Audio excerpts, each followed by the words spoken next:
Salve, salve, eu sou Alexandre Matias, começando mais um programa aqui no meu canal de YouTube, programa chamado Autos Massa, que eu vou dividir aqui com o meu grande brother, Pablo Miyazawa, que inventou chamar esse programa com esse nome. Agora vai ter que explicar, Pablo. Eu Satisfação não... em recebê-lo. Oh, é um prazer estar aqui, não no mesmo ambiente físico que você, né? Ainda que a gente more pertinho, mas estamos aqui no mesmo ambiente virtual. Acho que faz tempo que a gente não faz nada junto nesse nível. Não, só nós dois a gente nunca fez, não. Essa é a primeira vez, eu tenho certeza. Tirando profissionalmente falando, essa é a primeira vez, né? Mas isso aqui também é profissionalmente, não? Não, pô, é exatamente isso que eu estou falando. Profissionalmente falando, é a primeira vez que só nós dois a gente fez coisas juntos, né?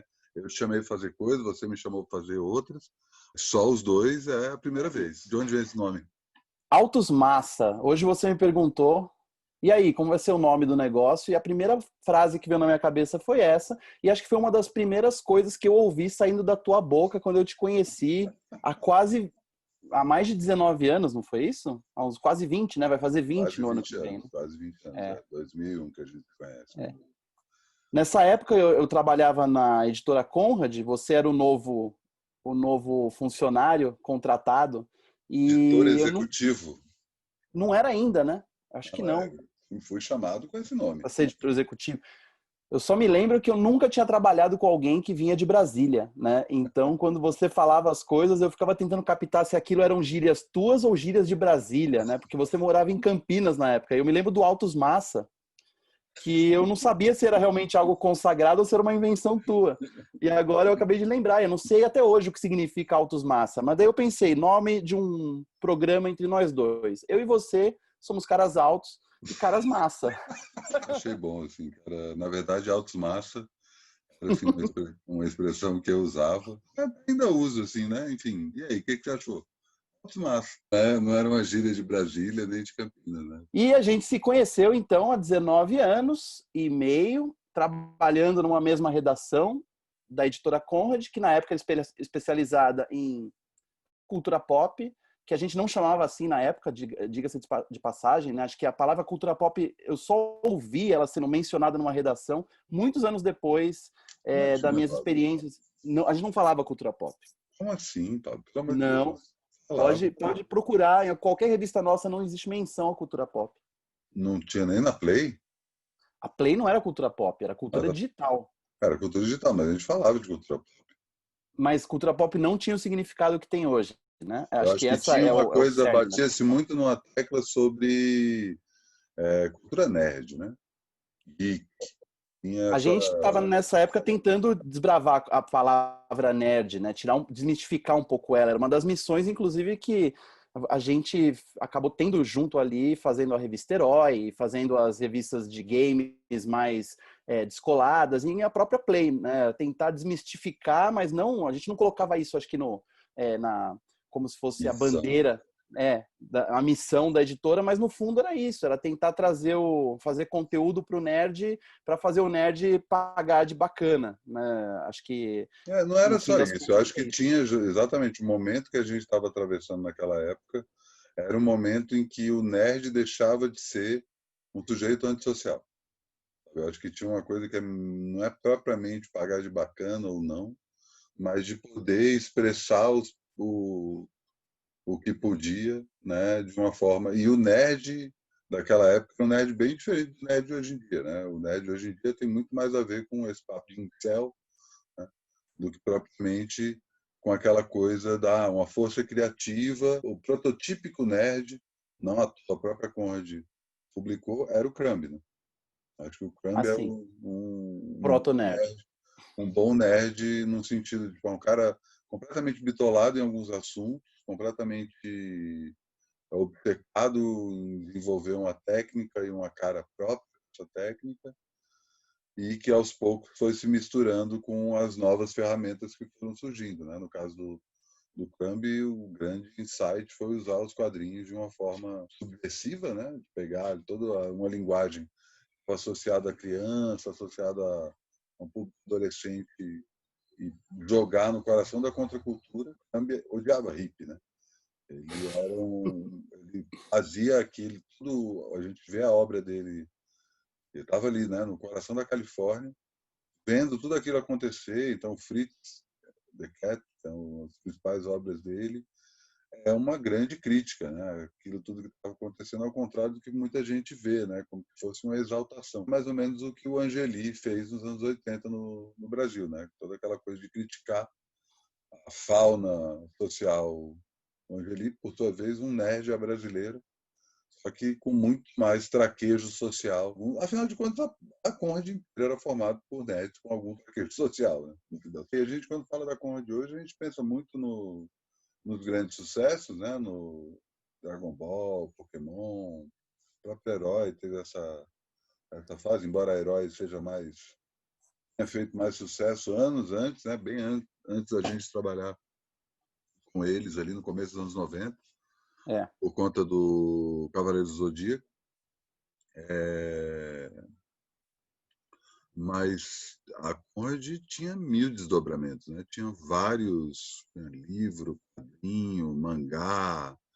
E aí, bem ou mal, né? Eu entrei exatamente incumbido dessa tarefa, né? Foi exatamente essa conversa que o Rogério teve comigo. A gente publica 5 revistas por mês, né? mensalmente. A gente vai passar 20 até o final do ano. Então, a gente precisa de gente para organizar esse fluxo e, ao mesmo tempo, para administrar mais gente que a gente vai contratar.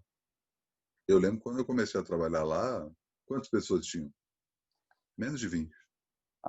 Umas 30, pelo menos, Não. contando a parte Eu administrativa. estou falando ali na redação, onde a gente A ficava. redação, eram umas 15, 20, no máximo Não tinha 15, sei 20, lá. não tinha 20. É. Era isso. Sei lá, tinham 3 pessoas que faziam a Pokémon, tinham 2, 3, mais outras 3 pessoas que faziam 2 mangás. Era o Cavaleiros e o Dragon Ball, né? A maior operação ali dentro eram as revistas de videogame.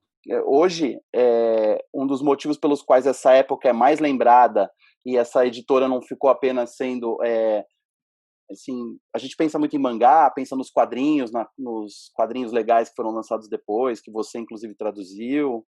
A gente pensa no sucesso da Herói, mas assim, a marca Nintendo, por exemplo, hoje até hoje é associada com as revistas, mais do que com a produção dos videogames no Brasil. As revistas hoje são muito amadas e foi, inclusive, acho que um carro-chefe ali para a gente começar a tratar o nerd de uma maneira mais adulta por meio das revistas de games, o que era mais complicado ainda, porque tratava-se o jogador de videogame como um outro tipo de nerd que não era o mesmo nerd que Porque a consumia abordagem de cinema não era uma abordagem completamente nova, né? Tinha uma pegada de tratar o público consumidor desse tipo de filme de uma forma mais adulta, mas isso o mercado já estava tratando, né? Tanto o Clube da Luta quanto o Show de Truman e Matrix, eles não foram recebidos como essas coisas de moleque. Todos eles filme tiveram, de adulto, né? exato, uma pegada de filme de adulto, mesmo não era o que tradicionalmente se associava a filme de adulto, né? É só você pegar a revista Herói dessa época, por exemplo. A gente já editava a revista Herói já com uma pegada mais adolescente, jovem adulto. E todos esses filmes que hoje a gente fala sobre 1999, olha que ano incrível, pouquíssimos dessa lista ganharam a cobertura, a atenção que hoje a gente dá para eles como filmes de cultura pop. Matrix não foi entendido como um filme de cultura pop como era hoje, era mais um filme de ficção científica muito estranho que também não entrava na mesma onda, por exemplo, de um Star Wars que estava lançando naquele ano também. Era um filme, era para ser consumido como um filme cult da mesma maneira. Eu me lembro quando eu assisti Matrix no cinema e a sensação é de você estar indo ver um Blade Runner, digamos assim. Né? É um filme que ninguém sabia nada a respeito. Né? A gente simplesmente tinha ouvido falar, quem assistiu o filme falou, esse filme é incrível, a gente nunca viu nada igual. E não sabia o que era, antes de sentar na sala do Shopping Guatemi, a luz apagar, eu não sabia o que ia assistir lá. Foi a primeira cabine da minha vida. Né? Hoje é muito impressionante você pensar que você vai sentar numa sala de cinema para ver um filme a trabalho sem saber do que se trata. Não existe, nada foi vazado naquela época. Eu não lembro se foi mesmo. Não sei se... Eu já tinha lido coisas sobre Matrix porque o filme já estava sendo festejado lá fora. Eu trabalhava no jornal no interior de Campinas e tinha um computador com acesso à internet. E o computador ficava parado, ninguém usava. As pessoas iam na sala do fax, a sala do fax. E aí tinha um computador ligado as agências. E era um computador que tinha uma impressora matricial que ficava cuspindo as notícias que iam caindo na agência Estado, na agência Folha, na agência France Press, na agência Reuters. Isso que é E aí, 96, 97? 95, foi o ano que o Trabalho Sujo 95. começou. Eu já tinha escrito uma matéria sobre internet em 94. Então, o futuro dos computadores vai ser quando eles começarem a ser interligados e as pessoas começarem a trocar informação entre si. Eu sou do tempo que a Conrad tinha um computador com acesso à internet também. Simplesmente a gente não sabia usar, porque não sabia procurar, e não havia onde buscar as informações, então você... E o Yahoo e o KD. O KD. O grande Maravilhoso. lance era você cadastrar o seu site nesses sites. Mas o fato eu lembro que quando eu fui assistir a cabine do Matrix, será que a gente estava na mesma. Agora que você falou que foi no. Só teve uma. Foi maio de 99, no Shopping Guatemi. Então Foi a eu única. lá, então eu estava lá. Mas aí que tá, a gente está aqui falando há um tempão e a gente não disse a que veio. Vamos ficar falando, bom mesmo era o meu tempo, a Conrad, não sei o Não, porque você não gosta de falar de nostalgia. Eu também não gosto, na Não é verdade, né? questão de não gosto, eu gosto também, mas eu acho que, tipo, tudo bem, tem uma galera que se interessa por isso, mas eu não vou ficar remoendo coisa do passado, cara. O passado passou. E esse programa, na verdade, já começa depois de alguns anos, né, que eu e o Pablo voltamos a...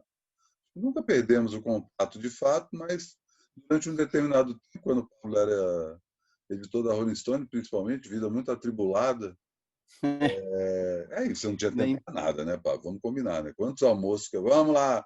Não, agora vai, não sei o quê. Olhando agora, é impressionante. Não consigo pensar. Primeiro, é uma outra vida mesmo. Tipo, faz 6 anos que eu saí. Vai fazer... Esse mês faz 14 anos que eu entrei. E realmente, tudo é diferente, tudo é outra vida. E eu não sei como eu sobrevivi aos 8 anos que eu estive lá, realmente, e não consegui almoçar com ninguém. E talvez tenha coincidido mesmo essa época que a gente acabou perdendo mais o contato A mesmo, né? gente sempre se via, principalmente em cabine de filme. Né? E Isso aí, show, né? e show, e show. E show. Mas eu acho Mesmo sendo tudo tão diferente hoje, eu participo de muitas mesas em faculdade de jornalismo. E a pergunta é sempre recorrente, assim, né? Como faz? Como foi, né? Para entrar, para começar e os desafios que tinha, porque de uma certa maneira as pessoas querem, por mais que saibam que existe um abismo ali de esses 20, 15 anos são praticamente a gente estava numa pré-história e agora é incomparável, as pessoas ainda querem saber até para ter um gostinho de quão difícil as coisas eram e ainda assim as coisas aconteciam. E hoje parece que nunca foi tão fácil você produzir, criar seu próprio fanzine em casa ou qualquer coisa equivalente a isso hoje, e nunca foi tão difícil, talvez, emplacar uma carreira, digamos, sólida da maneira como a gente, de certa forma, modestamente conseguiu construir, de continuar de maneira consistente, ficando 20 anos, 25 anos, trabalhando com isso, né? Entretenimento, com a mesma coisa, digamos assim. eu E não hoje... sei. Eu não sei, cara, desculpa te interromper, mas eu não sei se a gente pode falar que a gente tem uma carreira sólida. Pois é, mas Eu acho que é assim, muito no mais olhar de uma pessoa de hoje, eu acho que parece uma ser. reputação sólida, sabe? A gente Pode ser. construiu um nome através de diferentes coisas. Assim, tem vários aspectos aí nessa tua, e eu concordo plenamente com tudo que você está falando. Mas acho que primeiro, a primeira resposta para isso, a gente acabou de dar, que a gente foi lá e meteu as caras. Né? A gente foi lá e, vamos trabalhar com isso? Vamos trabalhar com isso, vamos lá. De um jeito Mesmo ou que de não outro. houvesse algo, né? Não havia algo para se buscar, não havia essa meta, por exemplo, né? Quero me tornar. No meu caso, por exemplo, não existia jornalismo de cultura pop ou de games. Apenas tinha o que eu precisava fazer. E anos depois isso ganhou uma denominação, né? E hoje, por exemplo, eu conheço muita gente que entra na faculdade porque quer se tornar um jornalista, ou agora não jornalista, né? Um influenciador, um cara que entende e fala só sobre cultura pop, só sobre games, só sobre Então, mas eu não sei se super-heróis. isso é um problema propriamente de hoje em dia. Porque, assim, eu lembro quando eu fazia faculdade ainda, tinha coisa da galera que queria fazer jornalismo para trabalhar com esporte. A galera Sim, que queria fazer jornalismo para trabalhar com com revista feminina, com jornalismo. Então, a galera do telejornalismo já tinha outra coisa que era tipo, o jeito mais fácil de chegar na TV. Né? Tinha toda aquela coisa da Sandra Annenberg, né? Que era repórter e Sim. conseguiu ser protagonista, protagonista não lembro, mas atuar numa novela. E aí tem esse momento que chega justamente para a área que a gente está trabalhando, essa coisa do jornalista como uma pessoa famosa, uma E, celebridade. e o jornalista que, diferentemente do jornalista esportivo, que era um nerd de esportes, né? Ou um jornalista político, o jornalista de coisas ligadas à cultura e ao entretenimento normalmente não era apenas um bom jornalista, mas sim um conhecedor profundo sobre aqueles assuntos, né? Além do fato de que entretenimento não existe. Eu não consigo me lembrar de alguém, na minha época, cujo sonho era ser jornalista de algo chamado entretenimento.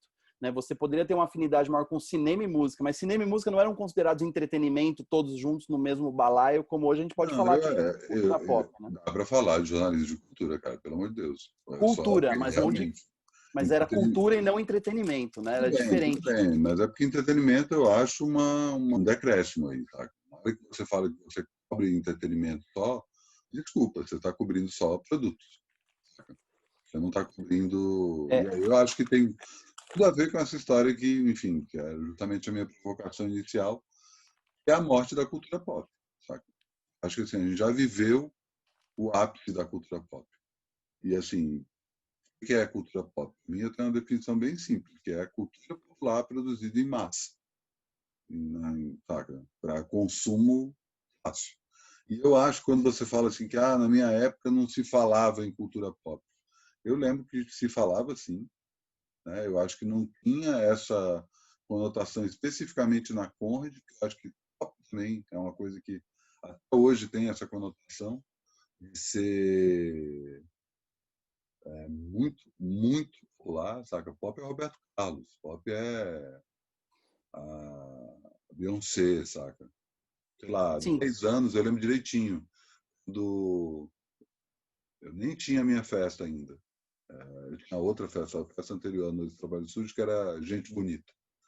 clima de E paquera. Gente Bonita, quer dizer, Gente Bonita era eu e o Luciano Catalo discotecando juntos, e Gente Bonita, Clima de Paquera, era a festa que a gente fazia. E eu lembro que era uma época em que começou a surgir as festas pop, festas que tocam pop. Eu falei, mas como assim? Aí eu comecei a entender que, na verdade, o que era referido como pop era festas de música pop com apelo gay. Ah, tá, Lady Gaga, saca? Tinha essa... A Lady Gaga era o principal nome. Né? Até que teve até uma coisa que as peças de rock da época não tocavam Lady Gaga, porque, enfim, né? Aí entra em outra discussão. Mas o fato é, o termo pop no Brasil ele sempre foi associado a uma coisa muito vendida, saca? Uma coisa muito Produto. comercial, comercial demais. Né? E aí, porra, nas estrelas não é comercial demais? Saca? E, não, porque é cultura nerd. Não é tão pop assim, pelo amor de Deus. Guerra nas Estrelas é o topo do pop. Guerra nas Estrelas é o Michael Jackson do cinema. Saca? Ali, no topo, ninguém tira. Quer dizer, só eles mesmos tiraram no filme do ano passado, né?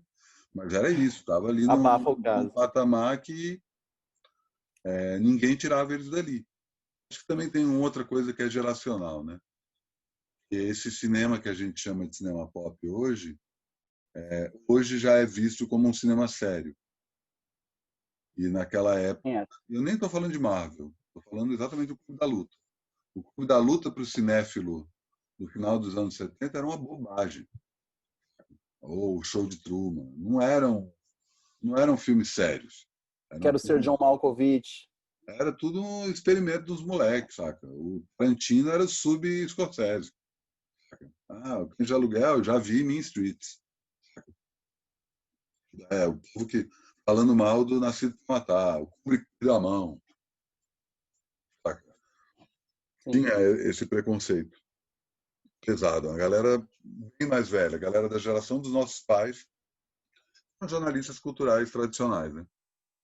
Muitos deles continuam aí, muitos deles foram para o mundo dos livros, né? Ou viraram biógrafos, ou escreveram ficção, mas não cobrem mais, né? E com certeza tem ojeriza a isso que a gente chama de cultura pop hoje, que acha que é tipo tudo completamente vendido, sendo que a provocação que eu faço em relação a que a cultura pop, que sei lá, o Fellini é cultura pop, porque é feito com massas, né?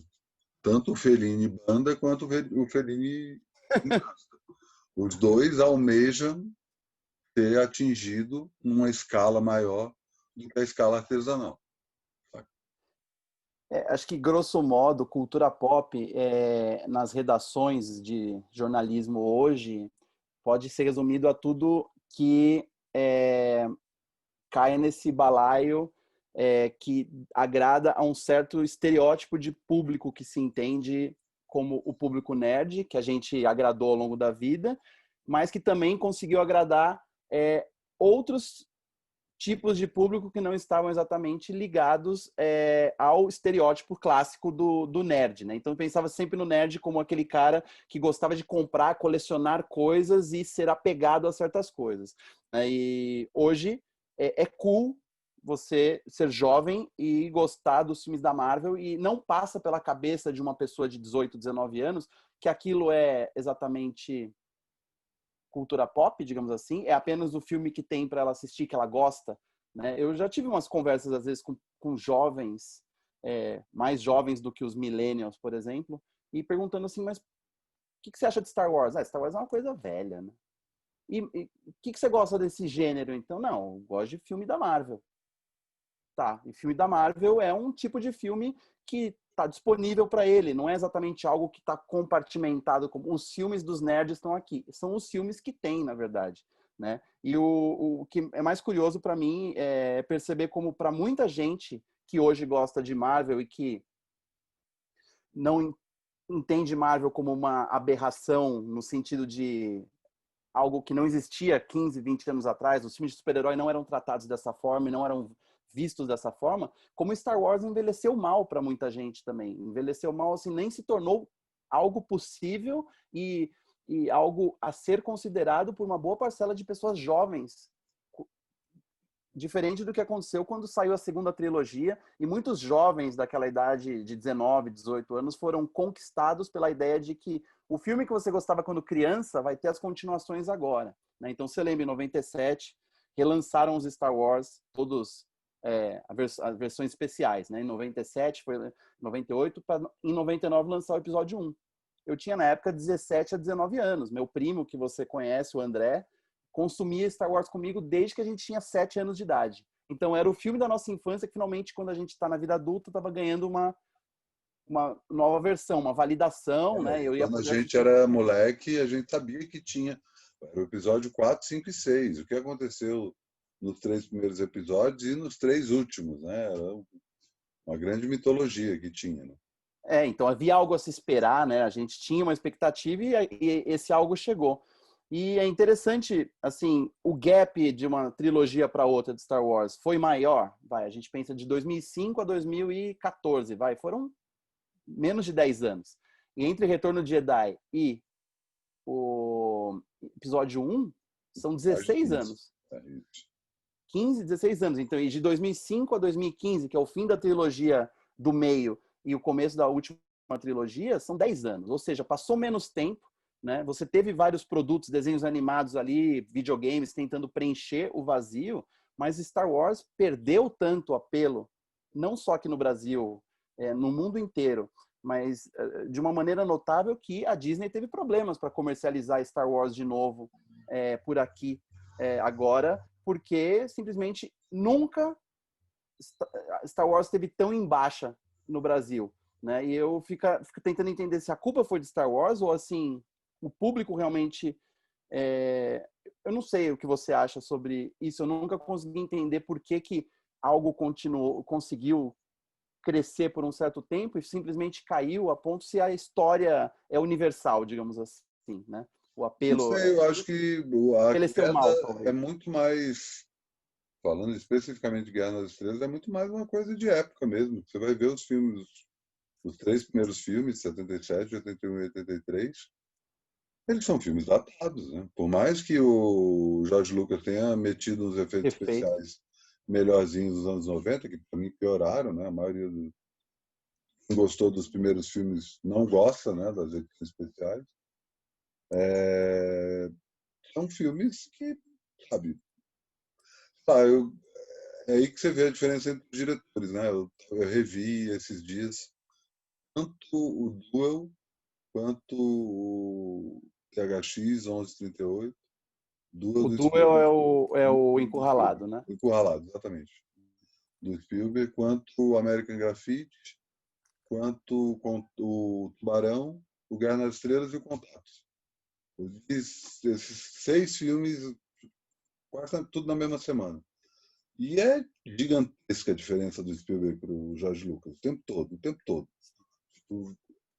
Você consegue ver no American Graffiti, ele é um filme de época, não só por se passar numa época antiga, né? Porque é um filme que se passa nos anos 50, final dos anos 50, começo dos anos 60, e Feito nos anos 70. feito nos anos 70, mas ele parece que ele já foi pensado para ser datado.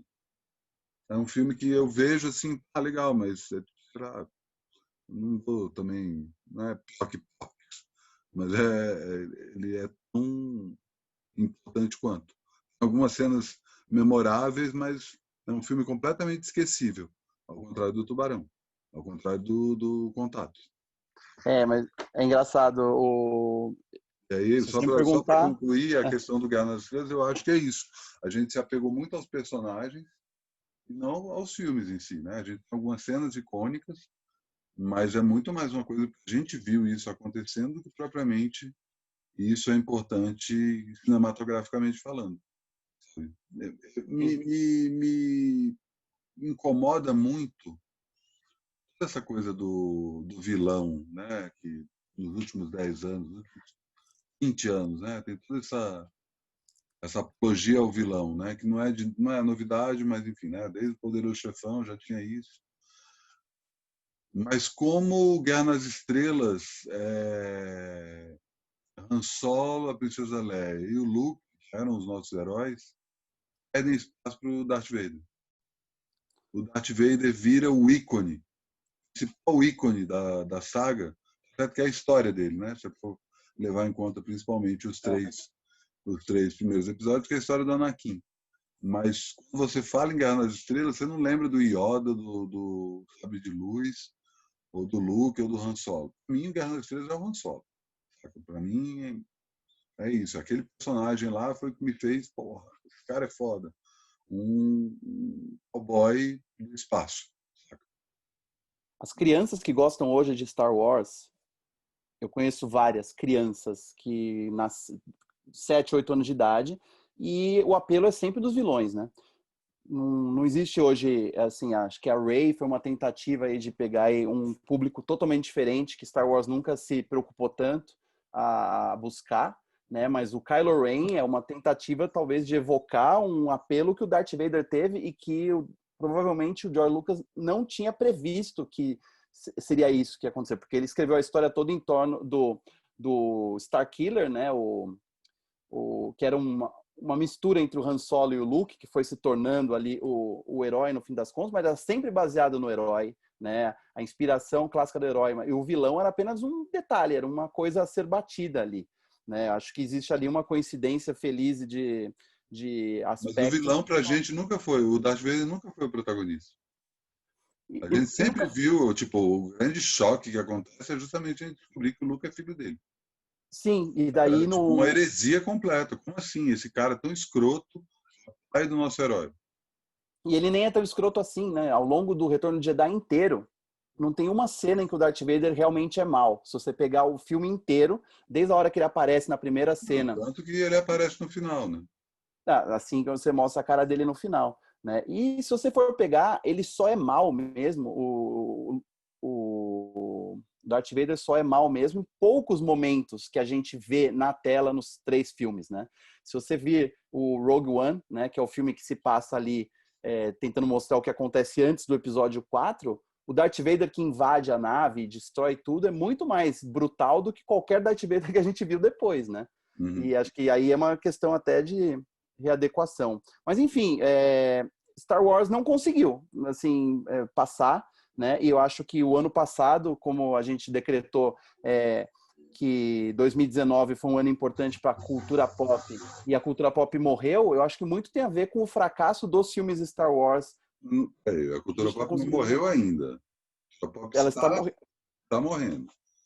Está Tá. perdendo a importância que teve. Assim, eu acho que, por um lado, beleza, tem o fracasso do Guerra nas Estrelas, mas o sucesso da Marvel também está junto disso. Que é um Como é que a sucesso Marvel... difícil de ser batido, né? Difícil de ser Exato. superado e, na verdade, se torna hoje muito mais um problema que eles têm de seguir. Mas aí você tem que dar o braço a torcer, porque quando falaram que ia fazer o filme dos Guardiões da Galáxia, ninguém botou fé. Quer dizer, eles conseguiram superar o fato de que eles não têm só o Homem-Aranha, né? Não precisaram se valer do Homem-Aranha para nada, tanto que nunca recuperaram de fato o Homem-Aranha para si. Conseguiram deixar de lado os X-Men, que foi a primeira tentativa de fato de fazer filme da Marvel que deu certo, né? A gente inclusive trabalhava junto na época do X-Men, e a gente achava assim, não, filmes de super-herói estão muito bem, obrigado, né? Olha só como é que é o X-Men 2 era um filme bacana e tal, né? E Começou no Blade, hein? Blade, mas assim, Blade, o próprio Corvo, ou o Spawn, você lembra do filme do Spawn também, né? Todos esses filmes de quadrinhos eram aberrações dentro Mas o Blade do era negócio. bom. Não, o Blade era Não, bom, cara. filmão. Os dois. Gosto sim. É o começo da Marvel, né? E é muito louco. A Marvel está falando disso, a molecada não reconhece Guerra nas Estrelas e reconhece a Marvel, né? E a Marvel é muito mais antiga que a Guerra nas Estrelas. Pois é. E o Stan Lee sempre quis a Marvel no cinema, né? Era o sonho dele, né? Para passar o quadrinho e conseguir levar para o cinema. Ele falava, só fazendo aqui roteiro de algo que vai ser filmado, né? E ele conseguiu em vida ver isso. A gente está falando de Marvel e de Star Wars, né? Não coincidentemente, a gente está falando de Disney, né? E uma das coisas que a Disney está tentando fazer também a respeito da cultura pop é retransformar suas próprias franquias, né? Toda a sua seu repertório aí de quase quantos 190 anos de desenhos animados e coisas que a gente conhece, repaginando para as novas gerações, né? Transformando ao mesmo tempo você mexendo na memória afetiva de um monte de gente da nossa idade, né, de poder reassistir, por exemplo, o Rei Leão em live action, ou Mulan em live action, ou todas essas outras histórias, e uma tentativa de buscar ali um público que teria um motivo para reassistir a mesma história, né, achando que isso pode ter apelo com as crianças. Você vai encantar as pessoas, as crianças de hoje com a história do Rei Leão, com a versão live action do Rei Leão, que vamos falar a verdade, que eu acho que é uma tendência que eles tentaram dar início há alguns anos e que estão insistindo com isso. Eu não acho que ela vai se pagar, digamos assim. Vai se pagar financeiramente nas bilheterias? Vai, as pessoas vão assistir quando os cinemas reabrirem. Não sabemos, né? Eu ia fazer esse comentário porque a gente não sabe quando é que isso vai voltar a acontecer. Mas o fato é, alguns desses filmes foram bem. Tudo bem que o Mowgli pode não ter ido bem, mas o Malévola foi muito melhor do que eles estavam pensando, né? Sim, E está mas dentro disso. acho que tem o Star Power da Angelina Jolie aí, Tudo né? bem, E mas que até aí ajuda, né? o Robert Downey Jr. também, né? Sem dúvida. Talvez o Homem de Ferro, se fosse um ator menos Se fosse o carismático. Tom Cruise, né? Como eles queriam que fosse. Era Como mesmo? O Tom Cruise sempre quis ser o Homem de Ferro, né? Nossa, meu, que desastre ia ser, cara. E aí, vamos pensar no Superman com o Nicolas Cage também, né? Ou com Esse ou eu queria outros. ver, cara. Esse eu lamento não ter acontecido. Muita gente criticou quando o Joel Schumacher morreu há alguns meses, levantou-se a discussão sobre o Batman e Robin dele, né? Melhor É filme do Batman. kit. Então... Pois assim, por esporte a gente aprende a falar que é o pior, né?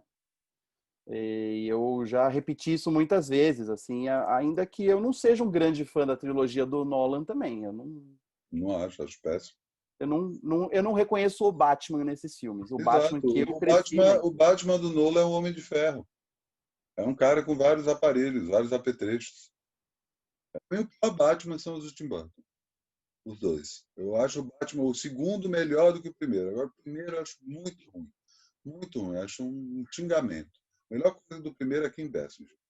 Só. Você não gosta do Coringa? Não gosto. As Coringa do Jack Nicholson, ridículo, ridículo. Péssimo. É o Jack Nicholson, não é o Coringa. Mas quando Mas eu eu assisti gosto esse muito filme, do Batman e Robin porque ele bate exatamente na mesma tecla do seriado dos anos 60. Tem mamilo, cara. Ele vai lá e escancara. E assim, o Schumacher é gay, né, cara? Ele fazer esse filme desse jeito, cara, é um filme gay, assim, no talo, ali na cara. Talvez isso tenha enfurecido os fãs. O George Clooney tá ótimo como Batman. eu gosto Melhor, também. melhor Bruce Wayne. Melhor Bruce Eu gosto. Wayne. Impressionante. Aí tem a uma turma de Poison Ivy. O Schwarzenegger de Meu Gelo. É muito bom, cara, é muito bom. E fora todo o humor, né? O Batcard. É um filme que envelheceu mal e que agora, acho que com as reflexões, inclusive por tudo isso que a DC passou aí com o Batman e mais uma reinvenção dele, o filme vai ganhando força com o tempo. Assim como o Batman do Tim Burton também. Por muito tempo ele foi revolucionário como cultura pop na época, né? Me lembro que tinha o símbolo do Batman amarelo em todos os lugares, né? E não tinha como você fugir da Batmania, né? Eu me tornei um fã de Batman naquele momento, naquele ano, Eu mas eu já assisti a era um primeira leitor. sessão. Assisti a primeira sessão. Não, e assim, eu já era fã do Batman porque eu já fui fisgado, tenho alguns anos mais que você, então li o Cavaleiro das Trevas. Eu li Na também época antes de saiu ver no o Brasil. filme. Antes de ver o filme, exatamente. Antes de ver o filme. Para mim, aquela era uma. Acho que eu entendo isso também. Né? Eu tô sempre participando de programas e podcasts que discutem a longevidade do Batman, né? E perguntam, mas por que que o Batman dura, né? E eu também pergunto, mas por que que tem que reinventar o Batman o tempo todo, né? E por que que sempre tem uma expectativa em qualquer nova reinvenção do Batman, mesmo a gente sabendo para onde a Mas o história vai? Batman dura do mesmo jeito do Sherlock, cara. É um grande detetive. Mas o Sherlock a gente não pode comparar o Sherlock com o Batman hoje na cultura pop e no conhecimento das pessoas, Como né? assim, cara? Em 10 anos você teve duas remakes. Você fez dois Não, filmes. sim, mas assim, eu tô falando que a molecada não conhece Sherlock Holmes. Não Tô falando conhece de Sherlock, criança. o problema deles. Eu, É uma eu franquia de prefiro cento Sherlock e Holmes. vinte anos, cara. Uma franquia de 120 anos. Eu prefiro Sherlock Holmes do que Batman. Sempre foi. Sempre Eu fui prefiro leitor Batman. de. Eu prefiro Batman. Eu acho realmente. Tem algumas obras do Batman que são melhores do que as melhores obras do Sherlock. E eu Pode gosto ser. bastante do Conan Doyle. Mas é que enquanto consistência, assim, o que eu mais li na minha infância, eu não li Edgar Allan Poe, eu não li Lovecraft, eu li Conan Doyle. Todas as coisas que eu lia de literatura internacional era o Sherlock Holmes. Então E acho o que por isso. Conan Doyle, aí vale até falar disso, cara, que a gente está falando de cultura pop, ele talvez tenha sido um dos primeiros nomes de cultura pop, saca? O Sim, Conan Doyle é muito louco, assim, porque chega uma hora que ele se sente escravizado pelo Sherlock e ele ele mata o mata. Sherlock, É. né? E assim, aquilo foi uma heresia fodida, cara. Fodida. Como assim? Porque ele é obrigado a voltar. E aí, um dos primeiros movimentos de fandom da história é quando as pessoas começaram a sair com tarja no ombro, tarja preta no ombro, de luto, contra o Arthur Conan Doyle ter matado Sherlock Holmes. Deve ter sido o primeiro, na verdade. O primeiro ato de fandom foi Eu não sei, cara, a porque assim, ressurreição dele, se você inclusive. para pensar, Don Quixote, por exemplo. Don Quixote, você sabe que são dois livros, né? Sim. A história do Don Quixote.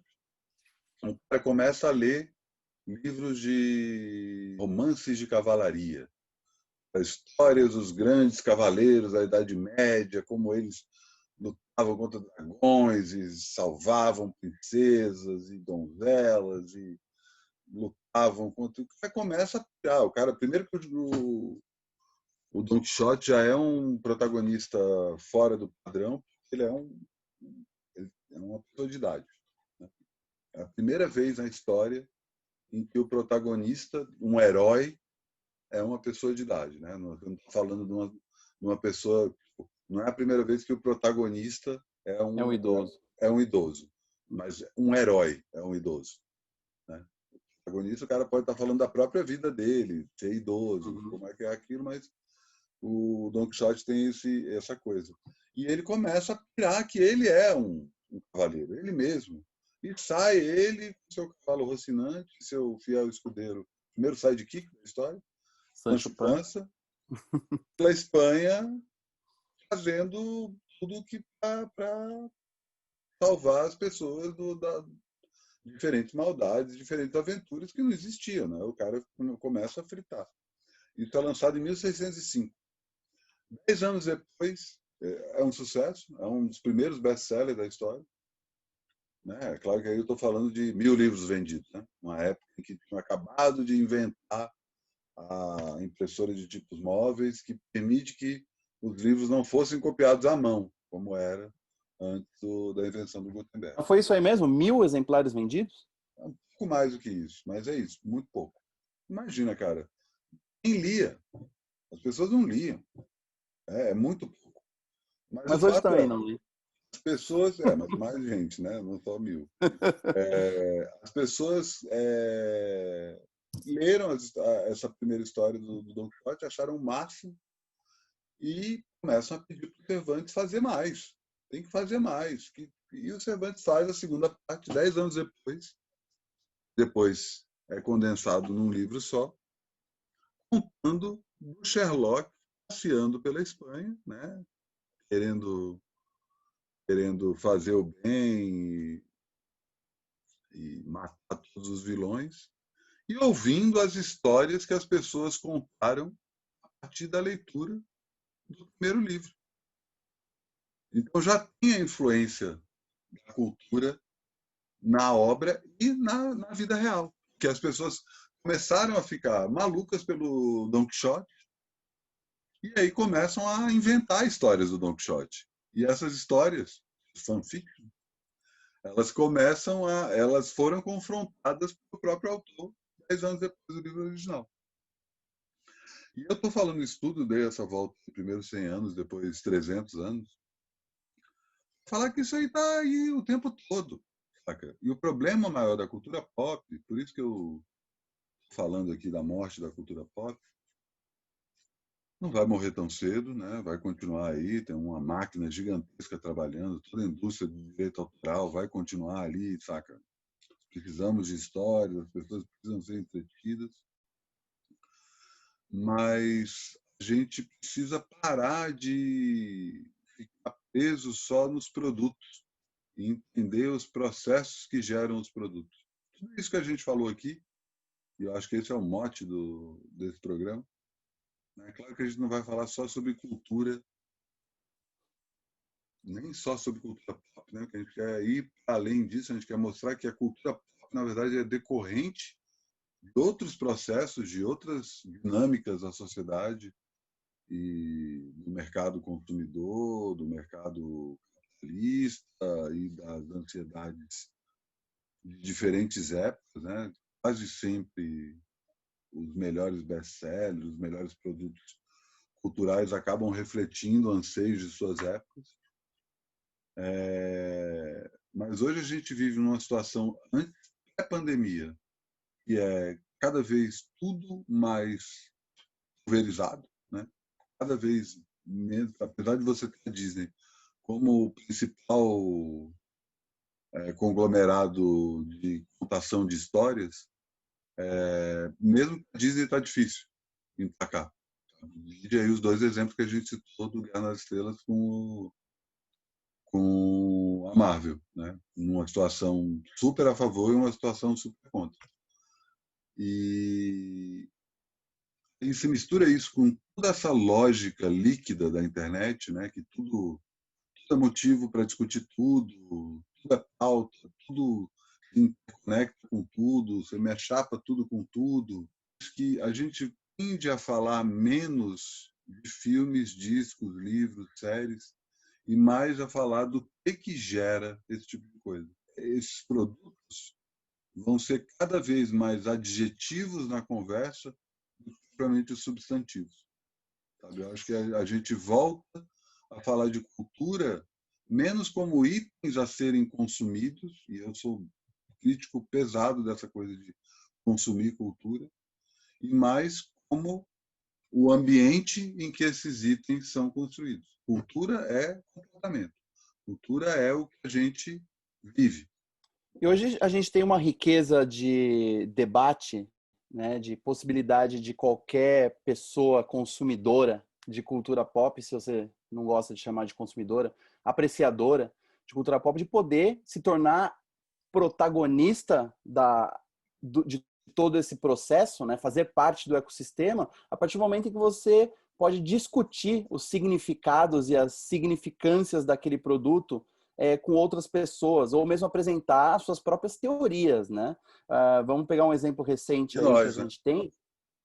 Exatamente. Dark, por exemplo, né? Que é uma série que ela poderia se valer sozinha se você simplesmente assisti-la e tentar interpretar a partir de quanto você consegue absorver, anotando ou não, né? Você pode pegar e fazer a sua própria árvore genealógica ou você pode fazer uma pesquisa para ver e lembrar qual nome é aquele.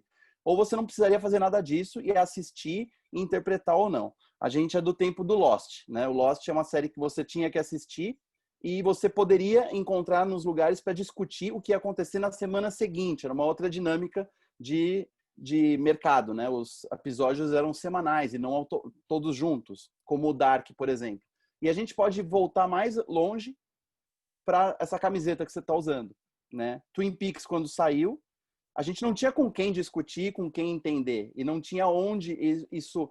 a gente não tinha onde dar vazão à nossa relação que a gente estava tendo com a televisão. A gente olhava aquilo, não entendia, no máximo a gente conversava no meu caso, eu assistia com a minha mãe, né? O que aconteceu? Por que ele fez isso, né? Ou então, por que ele bateu a cabeça no espelho? Ou coisas assim. E hoje você tem o limite máximo, talvez, que a gente conhece hoje, do envolvimento direto do fã, não apenas interferindo no estado da história, mas eu acho que o ato de você discutir, interpretar, criar sua própria tese e fazer vídeos sobre isso, e trocar, e brigar sobre isso, faz parte hoje do ecossistema da criação do produto da cultura Com pop. certeza. É indissociável. Você não tem como hoje tirar o que o fã vai achar. Quando você começa a escrever uma série, você tem que pensar, será que isso aqui que vai gerar a conversa entre eles? Mas acho que tem outra coisa anterior a isso aí, você citar o Twin Peaks é interessante, que eu lembro quando algumas coisas sobre o Twin Peaks, por exemplo. Não, passou cortado na Globo, tinha censura. E não era censura militar, era censura, autocensura. Não, isso é muito pesado, a gente não vai passar esse tipo de coisa. A gente não Às vezes entender era nada mesmo. censura, às vezes era censura de tempo. Às vezes era assim, cara, o Gozo Fantástico hoje demorou mais do que o normal, porque teve jogos que tiveram muitos gols e não vai caber o Twin Peaks. Então, corta aí, tira aí. Corta umas cenas, uns 3, fillers, né? 4, 5 minutos finais aí. E não só isso, como não tinha spoiler, né? Você não tinha como saber. E aí você está falando dessa coisa do que acontece depois que algo é lançado, mas a gente tem essa novidade gigantesca que acontece nos últimos 20 anos, você poder conferir as coisas com tempo, praticamente em tempo real, né? Tipo, saindo o episódio novo do The Boys, todo mundo vai assistir ao mesmo tempo. Sim. Umbrella Academy, a segunda temporada, e assim, isso é uma invenção do Guerra nas Estrelas, né? Não existia isso. Por exemplo, você ter uma data para o lançamento de um filme. Isso não acontecia antes. A partir do dia tal, o filme está disponível para distribuidoras, as distribuidoras fazem o que elas quiserem. Cada sala de cinema exibe o filme a hora que quiser. Não, meu cinema aqui está indo muito bem, o filme desde maio, eu não vou mexer, não vou botar esse filme novo, não. As pessoas estão vindo. E era assim que as coisas funcionaram.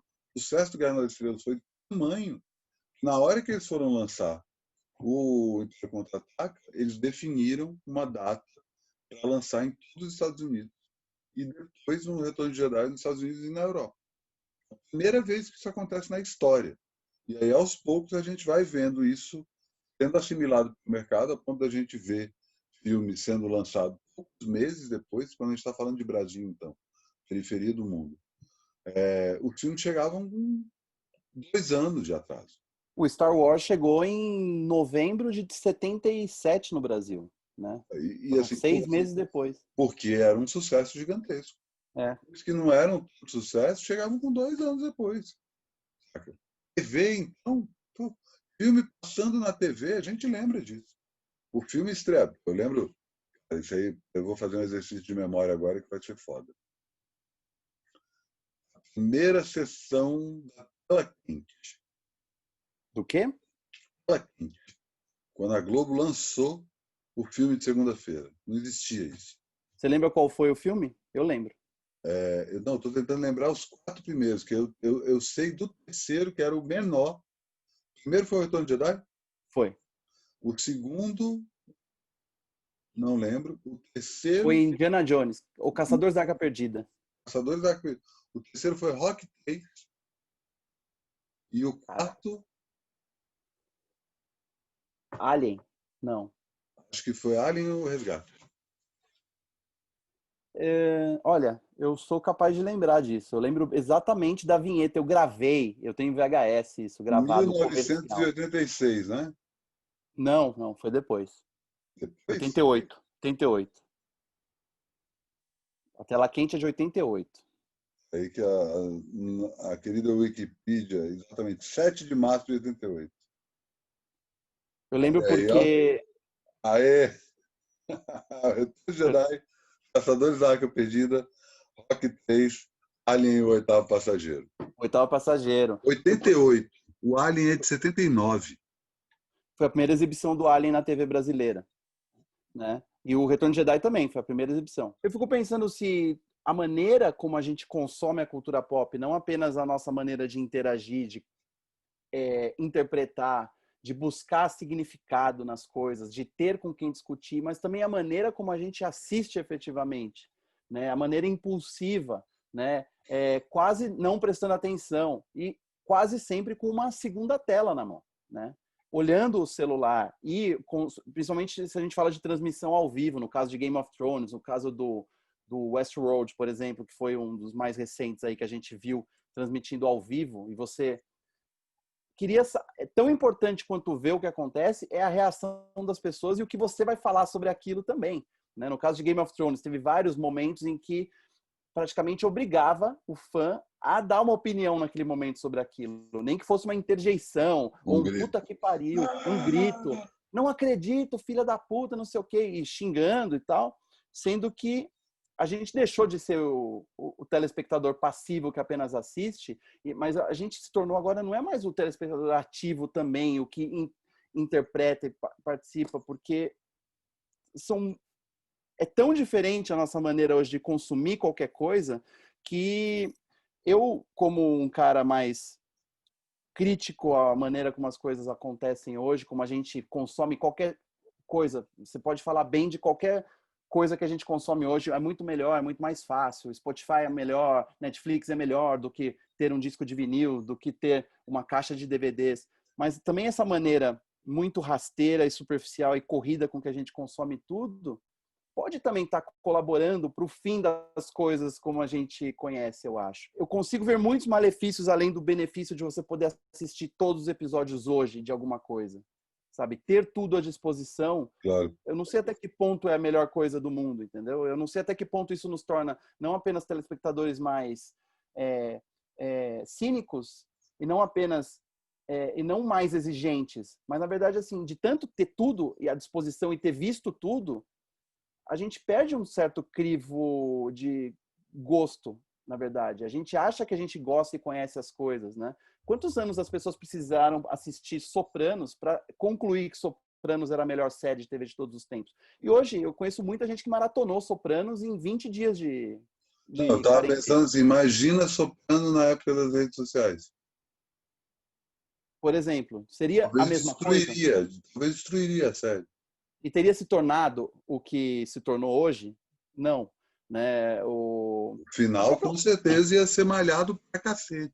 cancelado, né? Vai E o ser, próprio não, como e o assim? personagem também seria cancelado, né? Mas Não, e isso aí aí, nem dá para entrar nessa discussão aí, porque é, aí qualquer um está sujeito a isso. pois é. Mas é isso, né? A gente está aí num impasse, um impasse global, um impasse político, um impasse econômico, financeiro, mas também um impasse cultural, né? E é disso que a gente vai falar. Que a gente falou nesse primeiro Autos Massa e isso que a gente vai falar nos próximos, né? É isso, né? Acho que a gente, com o tempo, a gente vai conseguindo ser um pouco mais direto, menos prolixo, porque a gente começou a ir para lá e foi para lá, e eu não sei se você consegue desenhar um mapa visual do que a gente falou aqui hoje. Eu Eu já acho que, não... na verdade, pegando essa teoria do universo expandido, quando você juntar todos os episódios, você vai entender o mapa completo do que é esse Autos Massa. Então, Mas vão ter vários fica episódios, aí é isso. como exercício aí para a gente e também como pedido para quem está assistindo, para mandar sugestões do que a gente pode falar aqui, né? E aí o comentário para a gente é para a gente parar de falar dessas coisas de nerd, saca? Puxei aqui para o Sherlock, puxei para o Cervantes, vamos sair um pouco, né? Vamos falar, puxar umas autoras, uns, sei lá, diretores negros, sabe? Tentar sair um pouco dessa caixinha de incel aí, porque a gente está longe disso e é uma das coisas que acaba estereotipando essa cultura, né? Porque sei que é uma cultura essencialmente machista, né? Quando se tem aqui a própria Lady Gaga e para mim quem está no topo da cultura pop para mim hoje é a Beyoncé, e a gente precisa, enfim, meio inevitável o primeiro passo, porque o primeiro passo a gente falou das nossas origens e as nossas origens, nosso primeiro encontro tem a ver com essa cultura nerd, mas nos próximos, né, vamos puxar aí outros assuntos para serem discutidos. Mas a ideia é isso, Vamos. é discutir cultura para além de filmes, discos, livros, séries. É claro que a gente vai falar disso o tempo todo, mas a gente vai falar, como a gente falou nesse primeiro programa, do ambiente em que essas coisas estão produzidas, quem são as pessoas que produzem isso, quem são as cabeças por trás de tudo isso e o que é cultura, de uma forma bem ampla, para além da cultura pop. Espero que a Valeu, gente Pablo? consiga. Valeu, espero que a gente consiga. É uma tarefa árdua, né? A A gente gente já está entrando definiu aqui. a periodicidade também, né? Vamos fazer isso agora? Não, a gente não decidiu, né? Teoricamente, semanal, né? É, acho que ninguém sabe o dia que a gente está gravando isso, ninguém É, sabe que estamos entrando já numa nova semana aqui na madrugada, né? Porque, afinal é de contas, isso. quem sabe, quem trabalha em casa e não tem. Eu gostaria de discutir esse tema, se você me permite, em algum momento aí nos próximos dias aí, sobre, inclusive, o novo normal, né? Assim, também significa. Eu vi que você discutiu recentemente, inclusive, né? Sobre o tempo cronológico, né? E eu gostaria de continuar essa discussão aqui, se você me permite, se você permite a gente roubar assuntos de outros programas seus Claro, para claro, trazer não, para com cá. certeza, não sou dono de nenhum assunto, não. Tempo cronológico e tempo psicológico, né? Adoro, é muito bom. E Isso é vamos ter que falar cultura. também. Com Isso é um certeza. objeto de outra cultura. Valeu, Pablo. Primeirão de vários, hein? Vamos junto, tamo Vou junto. retomando esse contato aí. Vamos aí. Valeu. Assistam, valeu. Já valeu todo mundo.